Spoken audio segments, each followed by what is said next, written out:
नमस्कार दोस्तों, स्वागत है आप सभी का हमारे YouTube चैनल में। कोरोना की दूसरी लहर अभी तक पूरी तरह से शांत नहीं हुई है और तीसरी लहर आने का भी अनुमान जताया जा रहा है अगस्त महीने में। वैक्सीनेशन की बात की जाए तो ज़्यादातर लोगों को अभी तक पहली डोज ही वैक्सीन की दी गई है और आप यह भी जानते हैं कि जो हिमाचल के बॉर्डर्स हैं वो दूसरे राज्यों के लिए पूरी तरह से खोल दिए गए हैं। अब आपको हिमाचल प्रदेश में आने के लिए ना तो किसी प्रकार की रजिस्ट्रेशन करवाने की ज़रूरत है और ना ही RT-PCR की नेगेटिव रिपोर्ट की ज़रूरत है। अगर साफ शब्दों में कहा जाए तो हिमाचल अब बिल्कुल वैसी स्थिति में है जब किसी ने कोरोना का नाम तक नहीं सुना था। इसका नतीजा क्या निकल रहा है कि बाज़ारों में भारी भीड़ देखने को मिल रही है, होटल पूरी तरह से भर चुके हैं, कहीं भी सोशल डिस्टेंसिंग का पालन नहीं हो रहा। इन्हीं सभी को देखते हुए सरकार ने मंगलवार को लोगों को आगाह करते हुए कहा कि जिस तरह से लोग बिना किसी सावधानी के मौज मस्ती करने के लिए हिल स्टेशनों पर निकल पड़े हैं वह कतई सही नहीं है। वे ना तो सोशल डिस्टेंसिंग का पालन कर रहे हैं और ना ही मास्क लगा रहे हैं। बाजारों में दोबारा भारी भीड़ जुटनी शुरू हो गई है जो बेहद खतरनाक है। यदि लोग नियमों का सही से पालन नहीं करते हैं तो एक बार फिर पाबंदियों में दी गई ढील वापस ली जा सकती है।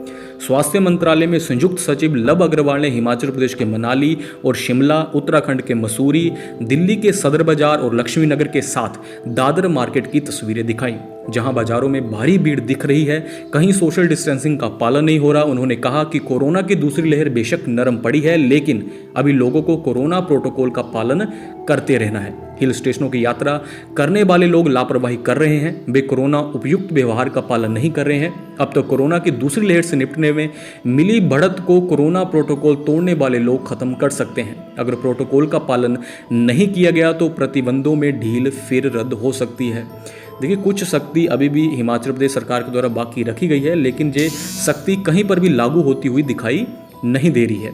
स्वास्थ्य मंत्रालय में संयुक्त सचिव लव अग्रवाल ने कहा कि लोगों को सावधान रहने की जरूरत है। कोरोना अभी खत्म नहीं हुआ है। देश देख चुका है कि कैसे यह वायरस फैलता है। अगर लापरवाही बरती गई तो अब तक मिली सफलता पर पानी फिर जाएगा। हिमाचल का हर पर्यटक केंद्र पिछले कुछ दिनों से जाम पैक है। उत्तर भारत के ज़्यादातर राज्यों के पर्यटक जहां डटे हुए हैं। वीकेंड में शिमला, मनाली, डलहौजी, मैक्लोडगंज में तिल धरने की जगह नहीं मिल रही है। पर्यटकों के साथ साथ स्थानीय लोग ना तो मास्क पहन रहे हैं और ना ही सोशल डिस्टेंसिंग है ना ही उसका पालन कर रहे हैं। कुल मिलाकर SOP की धज्जियां उड़ाई जा रही हैं। बसें फुल ऑक्यूपेंसी के साथ दौड़ रही हैं और चालक परिचालक तक मास्क नहीं पहन रहे हैं। मनाली में बीते सप्ताह 10,000 से ज़्यादा टूरिस्ट आए हैं। तो ये चिंता जताई जा रही है सरकार के द्वारा और बिल्कुल साफ शब्दों में चेतावनी दी जा रही है सरकार के द्वारा। अगर कोरोना अप्रोप्रिएट बिहेवियर का पालन नहीं किया गया, जो भी सैलानी आ रहे हैं चाहे वो हिमाचल प्रदेश के वासी हों, तो हिमाचल प्रदेश में फिर पहले जैसे जो लॉकडाउन जैसी स्थिति को दोबारा लाया जा सकता है। आप भी अपनी प्रतिक्रिया कमेंट्स के जरिए जरूर व्यक्त कीजिएगा जो भी सरकार के द्वारा फैसले लिए गए हैं, खासकर बॉर्डर्स को लेकर, क्योंकि देखिए जब तक सभी को वैक्सीन नहीं लग गई तब तक जो कोरोना नेगेटिव रिपोर्ट वाली कंडीशन है इसे नहीं हटाना चाहिए था। देखिए RT-PCR अगर हटा भी देते तो कम से कम रैपिड एंटीजन टेस्ट वाली जो कंडीशन है उसे लागू किया जाना चाहिए था, क्योंकि RT-PCR रिपोर्ट आने में थोड़ा वक्त लगता है। तो रैपिड एंटीजन टेस्ट वाली उसका रिजल्ट भी जल्दी आ जाता तो कम से कम कोरोना नेगेटिव की जो अनिवार्यता है उसे खत्म नहीं किया जाना चाहिए था जब तक वैक्सीनेशन का प्रोग्राम पूरी तरह से कंप्लीट नहीं हो जाता।